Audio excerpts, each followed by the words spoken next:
Thank you. Thank you so much. And thank you, Good Business Colorado, for having me to be able to present for this today. I really appreciate all of you guys taking some time to be able to be here. And I just want to share with you guys a little bit about myself. I am going to be talking about whole person well-being from 9 to 5 and 5 to 9. And I run a business called New Motion Wellness.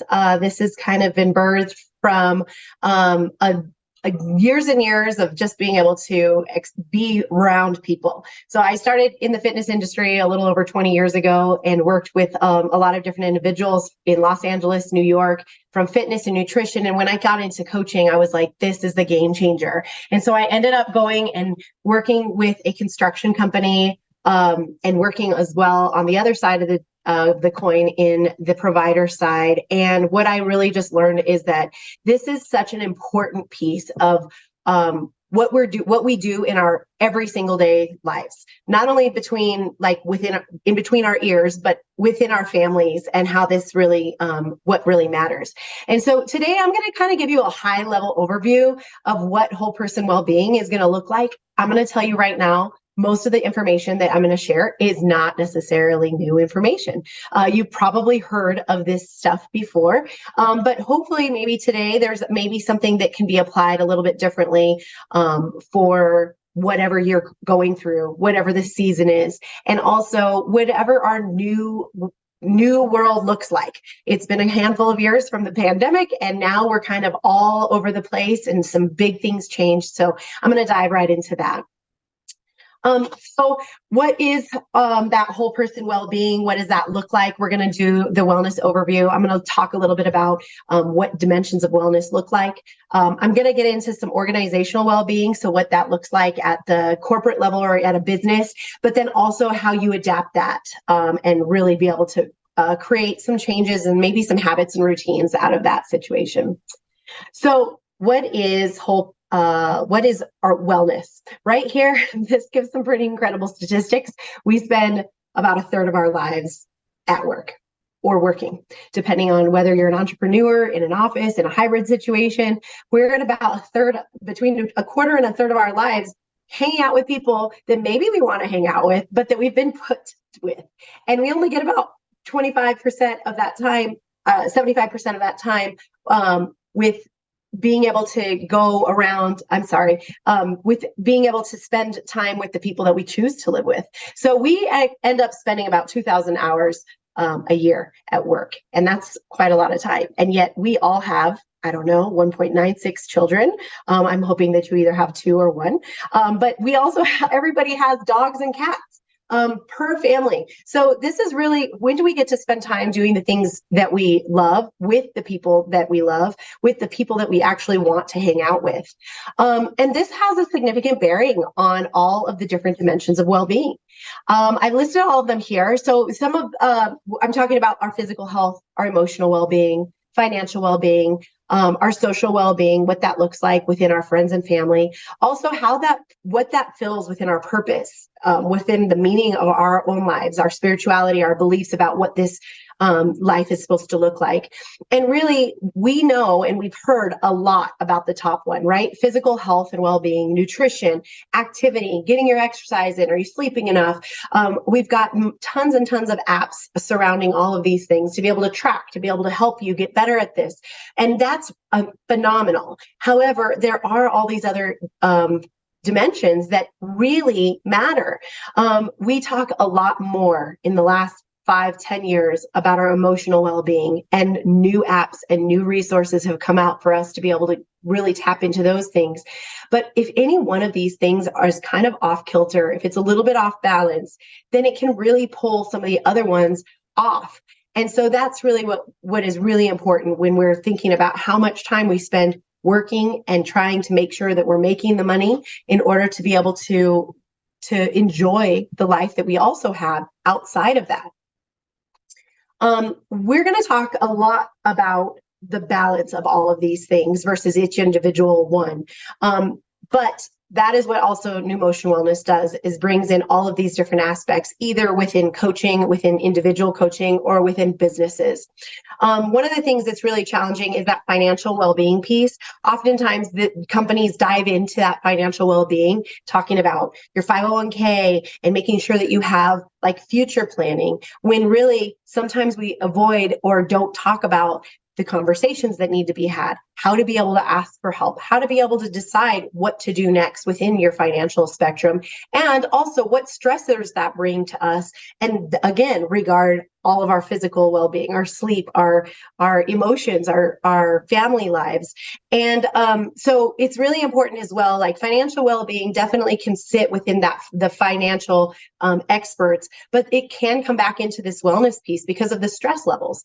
And as well, the environmental well-being. Sometimes we just think about that, and Good Business Colorado is amazing with all of these aspects about the environment that we are living in. What does the recycling look like? How green is our company, and what exactly are we doing to help improve that? But it also has to do with the space you're in. And that is a huge dynamic and shift from our pandemic world to our current world. Working hybrid, what does that look like? Working from home all the time, what does that look like? Although some of these things were welcomed and some of these things are shifting back, all of these aspects can really matter to all of these aspects as a whole. So if we're going to go ahead and move on, I keep losing there we go. We're going to talk a little bit about the newer theory of this well-being piece. It's rooted in that positive psychology. And really, we're looking here at positive psychology as those positive emotions, also the engagement, the way that things around us come into play with the way that we want them to, or the way that we see them, or the way that we are used to things being. Positive relationships. So sometimes in well-being, we're just talking about what relationships in general, positive or not so positive, or the colleagues that you might, not get along with, but just enjoy knowing what your enjoyable time is with your family and with those others. And really, what does this mean? Where do we belong? How is this important for us? And the accomplishment, that incentive, that really can drive us to be able to go in a certain direction or a different direction, or be able to figure out, is this success, or am I shooting for something more? Do I need something down the line that's a much greater than what I have right now? So if we're looking at this, the most important part, or one of the important parts, might be, what does your 5 to 9 look like? What does after work look like? We spend so much time at work, but those hours that we actually get, being able to spend the time doing the things that we want to do and with the people that we want to spend it with, what does that look like for us? There's a saying, right? Do you work to live or live to work? And I really want you to stop and maybe consider what that looks like. I know I had just listened into the Staying Well as an Entrepreneur. I think that this is yes, right? The answer to this is yes. Both of them. We need one for the other. But sometimes people are far more driven by one or the other. And it's really important to know what that is for you. There's not a right or wrong answer, but there is something to be able to be said for you, what you'd want to do and how that's going to fill you. So I just brought these back up just as individual pieces. You see it here as something that really works all together. It can be within that uniform, but also recognizing which each one looks like. I want to do a little practice with you, and something that you might have thought about in the past, but haven't necessarily done maybe lately. But really think about what is most important, right? Most important to you. The values that you have, where do these fall? Your family, friends, hobbies, interests, goals, where you want to be. But some might say that the ones on the right are more important than the left, or the ones on the left may be more important to you than the ones on the right. Your career path, professional growth, what some of these, you're utilizing your talents and where you want your career to go. But the thing is that one probably needs the other and the other probably needs the other, right? Both of them work together really closely. So what I'm going to have you do is work on this. I'm going to have you give you a couple minutes to make this graph on a piece of paper that you have. So go ahead and grab a paper, grab a pen. I'd like you to go ahead and put this circle down on your piece of paper. I have 5 circles. So a smaller one followed by the bigger ring. Put 5 circles, and then there's actually 8 lines. So you can divide it in half, divide it in quarters, and then divide those 2 in order to be able to make those 8. Find that, go ahead and write that down on your paper. I'm going to explain what we're doing here. So part of what this is going to depict is something similar to a value wheel, right? I'm taking what that value wheel actually is, and we're going to set it aside and look at what is actually your satisfaction wheel. So what I'd like you to do is number those circles 1 to 5. I'd like you to consider all of the things on the left-hand side.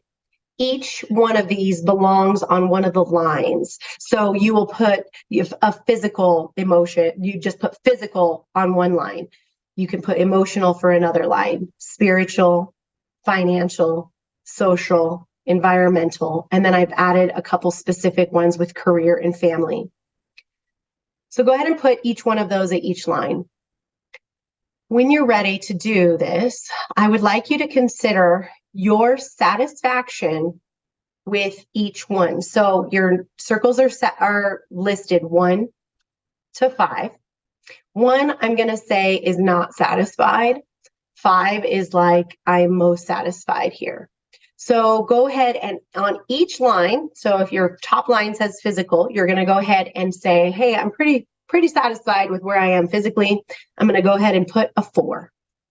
Then you're going to put a little dot at the line 4 or 4.5 or 3.5, wherever you put that line. So, or that dot. So go ahead and I'm going to give you a couple minutes to fill out your own satisfaction circle along these lines with each one of these pillars. So I'm going to give you, I'm going to be quiet. I was going to share music, but I'm having some problems with the camera going slow and fast. So I didn't want to mess anything up. So I'll give you a couple minutes here to just work on that. And if anybody has any questions, please feel free to either ask or throw it in the chat. We do have a couple of notes over on Whova. Clinton said he is so happy to see that you've included financial wellness in the dimensions of wellness. And also asked, do you see these dimensions as encompassing self-care, or is self-care its own unique concept? Very good question. First of all, on that financial wellness, I think that's part of what I wanted to bring up and why I wanted to bring it up specifically, because oftentimes when we talk about financial wellness, there's like, oh, I'm not a financial advisor. I can't advise you on finances. However, we don't talk about money. Most of us have not even learned how to talk about money, and culture and society has changed so much around what that looks like, that the taboo that maybe our parents or our grandparents were like, right? My grandpa was like, never tell anybody how much you make, what it entails, any of those situations. And maybe that's still something that you hold really close. But the thing is just because that's true also doesn't mean that it doesn't involve your feelings and your physical health and your spiritual health and what is actually driving you. So that's part of why I wanted to make sure that it does stay part of our whole person health, because that definitely matters. And then to answer the question, this is part of what I'm going to actually get into, is that I'm going to look at self-care in each one of those dimensions. So that's actually part of what we're going to get into a little bit more. I think that we could argue that it could be its own dimension as well. But this is also part of, I think, what is really beautiful about well-being as a whole. And exactly what part of this activity is going to bring up is what is most important to you is definitely unique, right? We may have a similar background idea about the way that things go, and yet really value things differently based on a number of different circumstances. And so, I don't know, I think that that's kind of in short, but I'll definitely get into some of the self-care here as we get going. Does anybody have any questions about your worksheet that you're working on? All right. I think we have some good time here. So what I asked you to do is plot a dot or a point at each level of satisfaction for each one of these activities. And then what I'd like you to do is connect the dots so that you end up having some level of a spider web or a line around the outside. And what I'd like you to consider about that is, what does that look like? Right? We started with circles, but that your dots are likely a little bit jagged. Some might be really close on the inside, some might be really close on the outside. When you're looking at that and you're looking at how satisfied you are with these things, what would you like to change? I want you to maybe really just take a minute and maybe make a note on the side, circle the thing that you'd love to change or see what it is, or just momentarily consider what it looks like. Is this really what my reality feels like? And then we'll look at like that lowest hanging fruit. What's that one thing that you could change pretty quickly, right? Is something pretty consistent in your life, but you're still not satisfied with it? What needs to change? Is it a mindset? Is it a routine? Is it a goal? We're going to talk a little bit more about that as we go through today. And then what's that long-term intention? What are you looking for? What would you like it to look like? Do you want it entirely balanced? Are some of those things just not as valuable to you? And so it's okay that you're not entirely satisfied? I'd just like you to stop and consider. The reason I'm having us do this for today is because that 5 to 9 is drastically driven by what we are satisfied and what we value in our life. So in order to be able to really create changes, we've got to really set aside some time. We also have to stay in that present moment and then recognize that routine takes a little bit of time to adapt and to change down the line.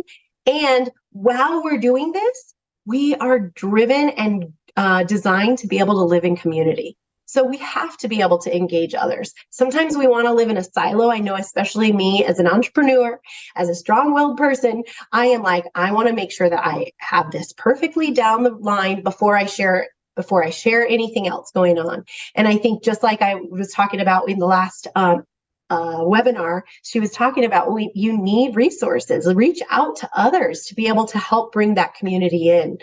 Find that priority, complete it with the most amount of effort. That's called that lowest hanging fruit. So we'll talk in depth a little bit more about each one of these things. However, I think it's really important for us to recognize a mindfulness approach is really making time and being present in there. Adapting routine may take a little bit longer, but it is just vitally important for us to be able to figure out how that can work and fit into our day-to-day life. With all of that, I'm going to kind of put a pin in that. We're going to kind of come back to that in a little bit, but I'm also going to kind of talk to you about your organizational well-being. What does that 9 to 5 actually look like?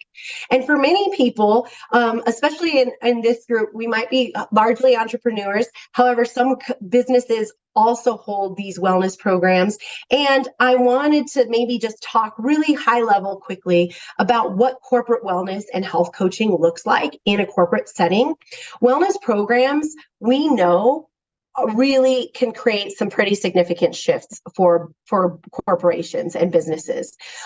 We know that your healthcare spending and other financial benefits to the business come forward. We also know that in morale, knowing that your business, your company that you're working for helps you, but then also knowing that the business is saving money by implementing wellness practices between medical costs and also productivity and having people actually like show up, only be sick when you're actually sick, or only taking that mental health day for a mental health day versus just not wanting to go to work or having everything be so overwhelming or being on the cusp of burnout.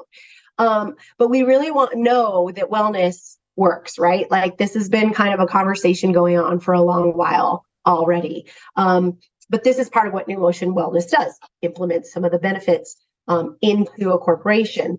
An employer will see their health cost savings improve. absenteeism and presenteeism, like I said, people actually showing up, being available, being present, and not missing work because they just don't want to be there, and truly missing it because of, health stuff or other things. As soon as your family life starts kind of getting disheveled, that will also affect some of that absenteeism, right? And productivity.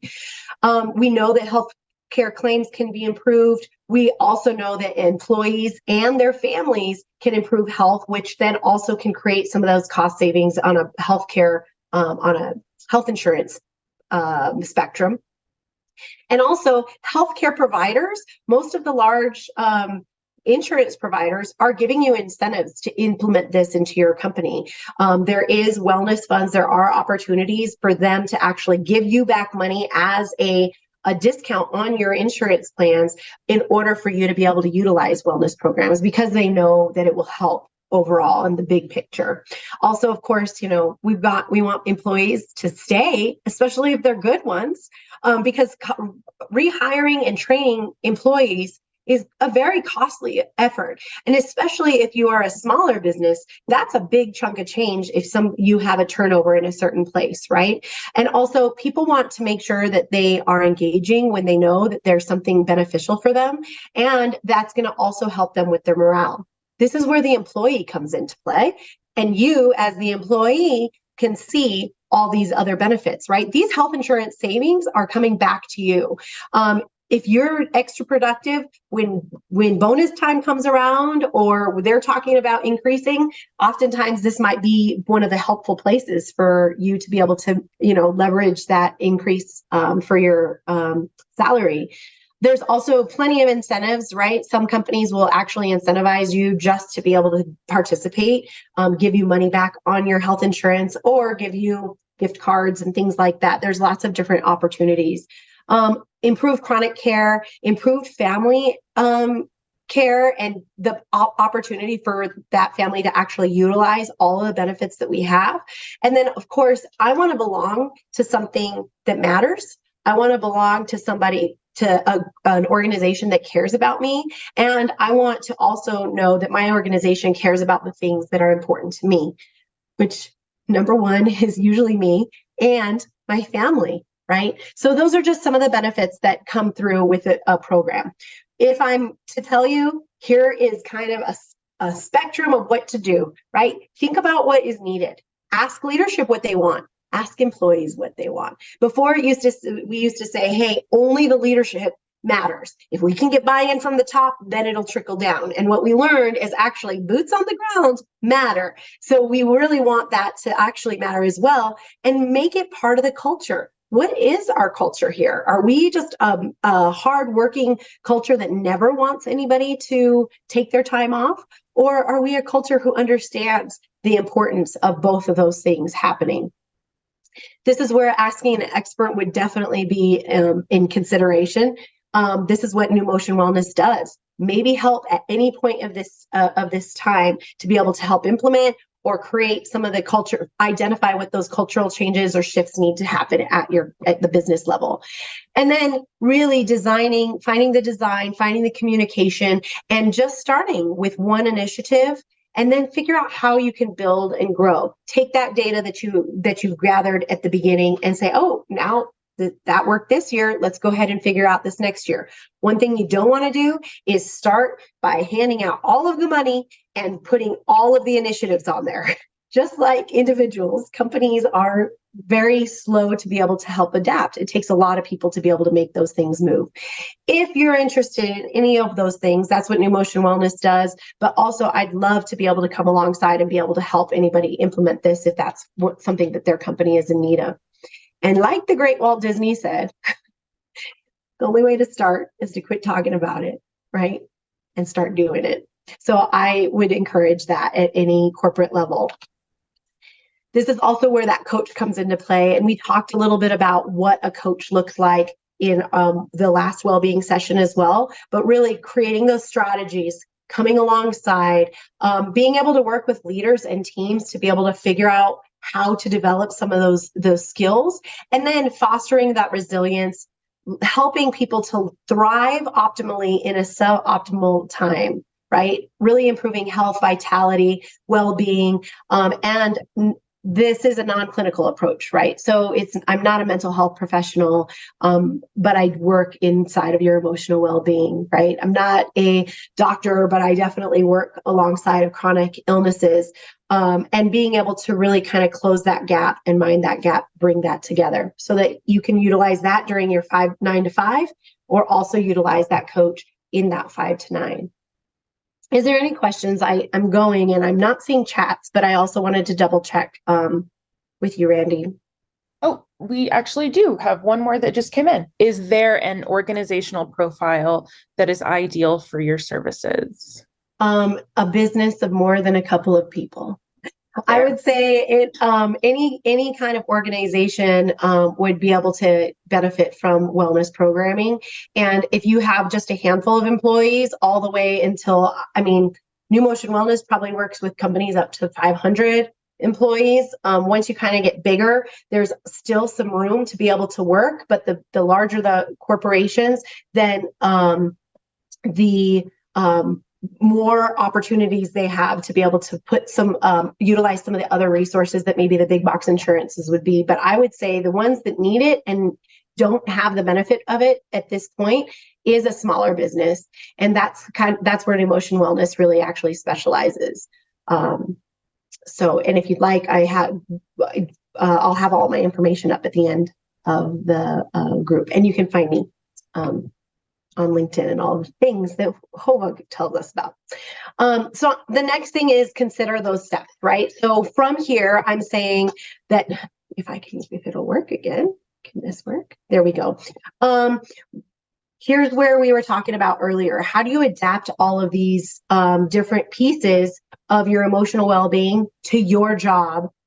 Not only emotional, but the dimensions of health to your job as you see it. So either at an office building, as an entrepreneur, as in a hybrid situation, if you're working from home full time or you're working outside of the home, you're doing emotional well-being. Let's talk some activities here, right? So we know that 3 deep breaths actually helps to decrease your heart rate and decrease stress. We know that 2 minutes of a guided meditation, literally on the phone, right? You can put 2 minutes on a timer and stop and sit. It feels like 5 minutes time. It feels like 10 minutes, depending on how tired you are. It might even be a really great little moment for you to recharge. 2 minutes can just really change things. And that's that mindful approach. Lots of mindfulness practices that can be tied back into some of this emotional well-being. Make a routine and make it a priority. Whether you are at home or in an office, you have to be moving throughout your day. You have to be thinking about what you're eating. How does that eating actually affect your overall well-being? If you have chronic conditions, you definitely need to be really paying attention to those things. And it's not going to take away from what is going on at your work. Because it's important to you, and the way that you're going to be able to continue to work is if you're able to also care for those chronic conditions. In that environmental space, I brought in here organizing that calendar, organizing that schedule, managing your expectations, and really setting up your day. Start the day in a certain way, close the day in a certain way, and then knowing what you have coming up next. And then, of course, who and when. If you're working with others at your house, be open about your schedule. When can we meet? Just like it's a colleague or a coworker, right? If both partners are working at home, hey, at this time, I've got a 10-minute break. Okay, let's do that. Hey, let's do lunch together on Thursdays because that's an important time of day. And also, if you're working with other colleagues or in a shared space, be really transparent about what's going on there. This is something that's important. So right now, wherever you are, I'd like you to just either stand up, take a quick stretch. I'd like you to take a nice big deep breath in and exhale. Think about where you are. Maybe take your eyes off the screen for a second. Look around. Really distinctively look at the colors that are around you. Where are you? What does the temperature feel like? And just kind of take a mindful minute there. That was definitely about a minute. If you need to stand up, stretch your legs, just stretch your arms out, just take a minute to stretch. This is an example of tomato. Have you heard of Pomodoro? I'm sure you have. We actually know it as, right, taking a break. And this is one of the things that I really want. We have been on a little over 25 minutes, but we have the ability to be able to stop, take a 2-minute break, and then join back into your workout. And then by the end of that, then you actually can take that a 2 to 5 minute break. And by the end of that, then you end up coming back and taking that 15-20 minute break at the end of a couple rounds of that. It is so important for us to be able to pause, take that stretch break, and then refocus. I'd love to know if that stretch or that moment of just even looking around your space brought you back to center, even in a quick way, when I had you stop for just 2 minutes. We know the average mind wanders 15 to 20% of the time. And research has shown that these Pomodoro breaks can actually help you keep your attention. And also, cognitive boredom actually is a thing, especially when we're doing these tasks that we do on a regular basis or things that we don't want to do, right? That's where that procrastination can actually be attacked. So research has shown that having this as a moment in your time and practicing this can actually help us be more productive. And I bring this up because it actually adapts all of the emotional, physical, financial opportunities for us to realign our well-being. Because during your breaks, maybe you can do some 5 minutes of breathing. Maybe you can take a 2 to 5 minute guided meditation, come back, go back to what task you were at. This is also a great opportunity. It doesn't have to be a super long walk. It doesn't have to be just getting up and maybe even meandering. When you end up going to the office, you get up and go to the bathroom, fill up your water, go say hi to the person in the corner, and then you come back to your office or come back to your desk. In the same way, you need to do that if you're at home or if you're away.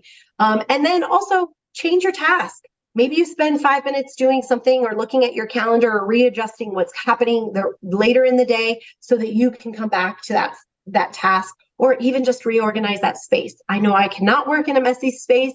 And so even if I can go put my dishes away or find something else to do, I set a timer for that 5 minutes and then I come back to that task. This can really help us in our whole person well-being to adjust, not only during the 9 to 5, but also 5 to 9. If you're making this a routine with your family, then it is really an opportunity for you to be able to spend some time speaking, talking, hanging out, go say hi to the dog, throw the ball for a little bit, come back to work. So with a little bit of time that I have left, I just wanted to talk about adapting this. There isn't a whole lot about what actually can happen from 9 to 5 and 5 to 9. We are now working in a culture, in a dynamic, in a society where these things are recognized far more than they have been in the past, in the history, right? Parents, grandparents, even maybe if depending on how long you've been in the workforce, right? Things have definitely shifted. I mean, companies have opened up and they have beer kegs and ping pong tables, right? So clearly the dimensions of well-being have been recognized. We have a lot of companies that have like this unlimited time off. Well, what they're finding is people aren't even taking the time off. So it is so important for us to make sure that we look at each one of these. Go back to your circle, go back to that value circle and check and see how satisfied are you with these things. And when you're stopping and looking, what can you change? Some of these things might be a long-term shift, right? Going to bed at the right time. That might be a lower hanging fruit than saying, I really need to change these industries because this is the 3rd time I'm burning out here and I can't do this anymore because my chronic health has taken over or my mental health is really suffering. Consider where this whole person health looks like, right? And really, there's that should. What should you do? What do you want to do? Versus what we actually do, right? Don't shit all over yourself. It is so important for you to really stop and think. Like, if my parents told me what I should do, would I do it? Maybe more now that I'm older than when I was younger. However, there's these voices are going on all the time. we tell ourselves this. So it's important for us to stop and go, what do you want to do? And then how do you make some of those shifts? This is it. Your mindset and your actions have to follow through. But that mindset is a very cute word that is quite a long process. And it's okay that it takes some time, but it will take time. And I think that's important for us to know. What are those goals? What do they look like? And what behaviors truly need to change for that? Sometimes incentives are not the only thing that could create some of the behavior change. Sometimes it is a bigger picture than just like, I really want that to happen, right?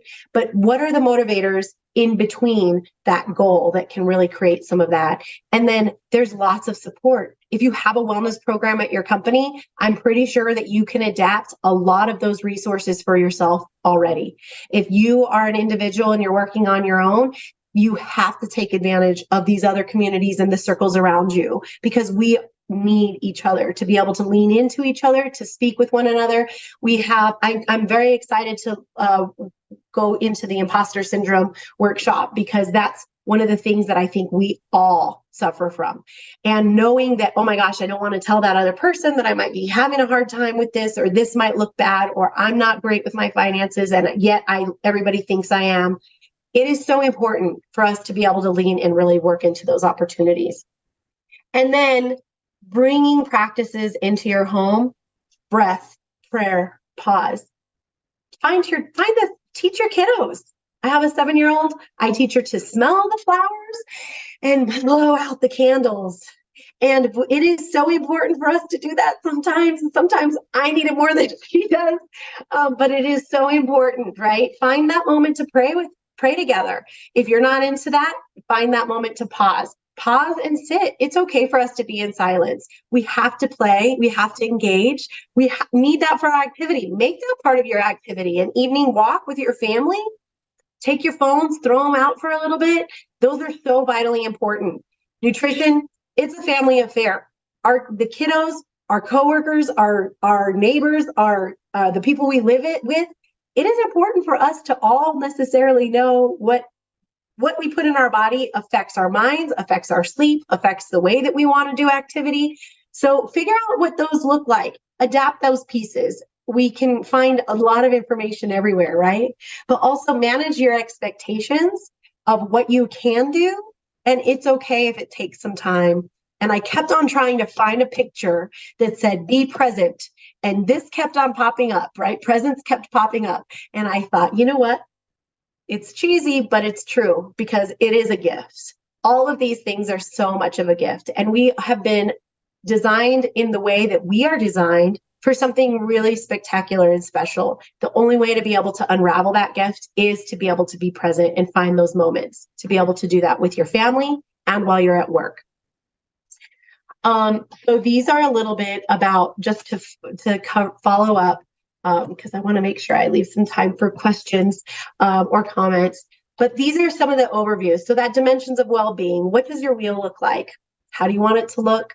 What does well-being at work look like? Is there something you'd like to change?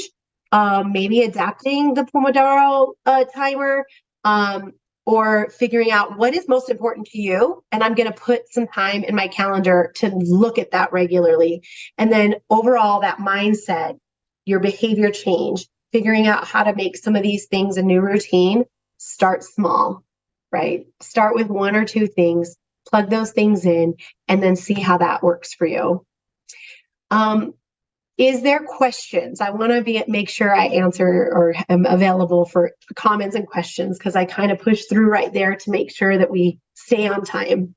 We have still about 8 minutes, Awesome. and we do have a question from Huva.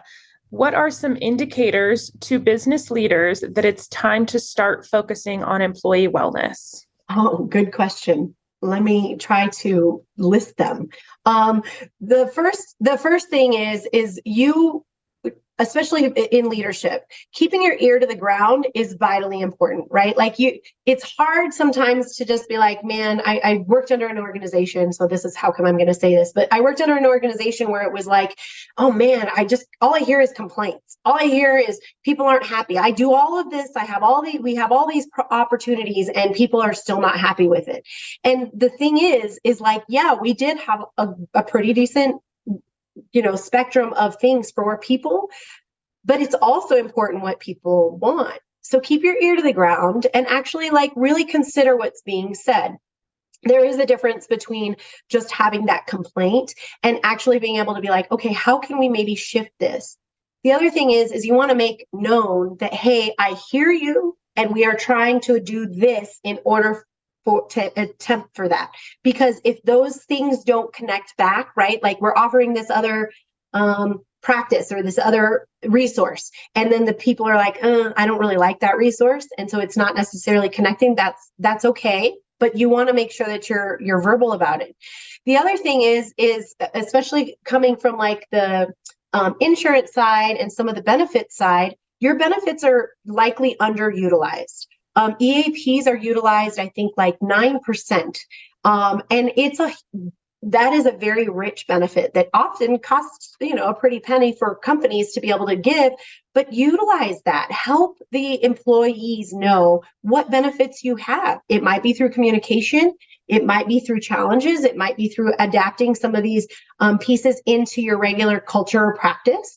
But knowing what benefits they are, getting people to actually see the doctor, having a mental health preventative care visit where they go and try to utilize their EAP. There's often childcare, elderly care, lots of other things that come. So when you're looking and stopping and talking to your broker or your insurance provider, see what your benefits utilization actually is compared to your population.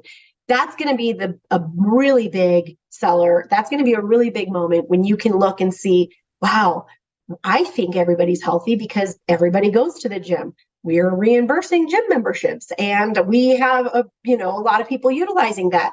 And then go look and see what your chronic care or your preventative care visits look like.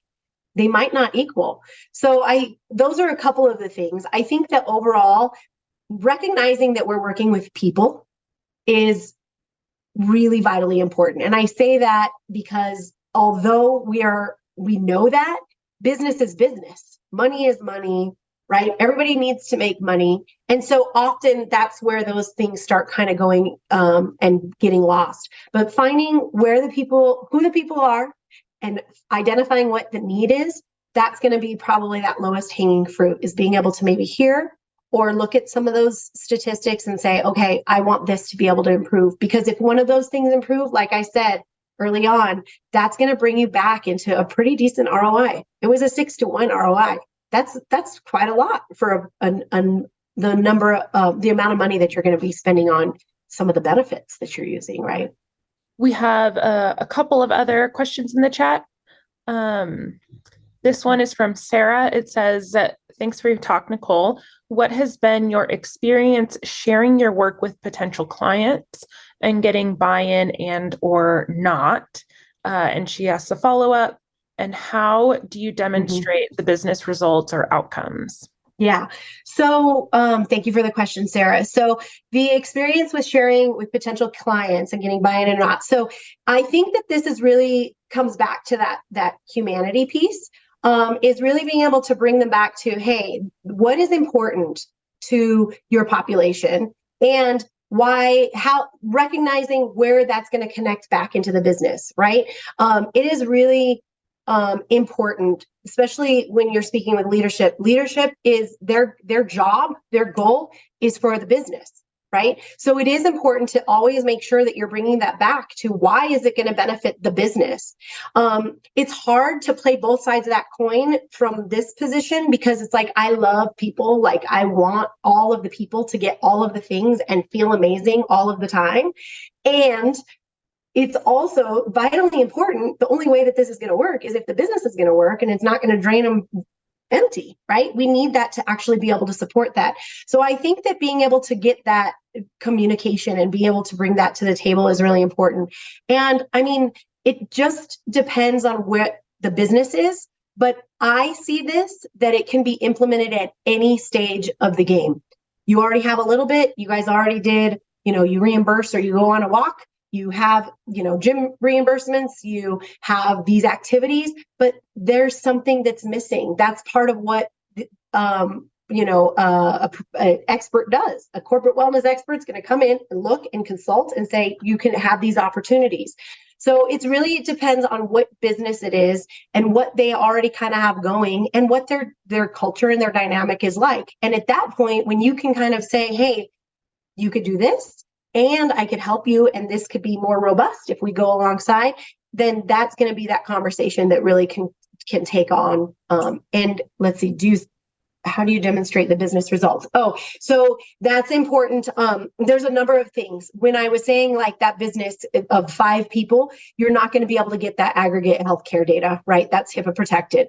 But you can be able to show what the participation was like, what activities they were, what kind of outcomes came from those activities. Often, if you ask the employees, hey, we're going to do this, but I'd like to hear your feedback, guess what? If somebody asks me what I think about it, I'm probably going to tell you.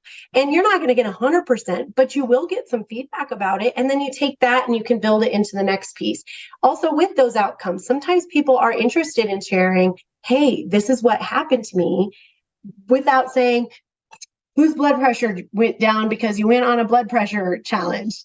Don't do that. But you definitely can say, hey, we offered this. We'd love to hear what you feel back from that. And many people might say, I really enjoyed this, or this was helpful for my family. And thank you for those questions.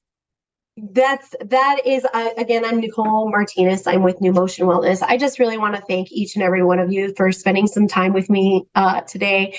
I am on LinkedIn. I have my profile up for Whova. And if you'd like to get a hold of me, this is my Gmail account, and then also my website. The big thing about doing this for Good Business Colorado is it's like, the networking and being able to like hear all these different ideas and talks and really coming together the way that they bring everybody together is phenomenal. But another big piece of this is, it's not really if people are in need of whole person well-being, it's like when and at what level, right? And so depending on if we just have a chat about what that looks like, that's part of what my coaching practice is. But I would love to have conversations to be able to understand too, what other dynamics and other groups look like in their organizational well-being and what some of those needs look like, because I came from a big construction company. And then I worked with blue collar workers and in municipalities and also bilingual, different situations. But I am always open to be able to understand, new and growing industries and the ways that the work life really does change. So thank you for your time today. And I hope that I will see you all around, maybe tomorrow if we are in person. Please do not hesitate to stop me and say hello. I thank you guys so much for everything.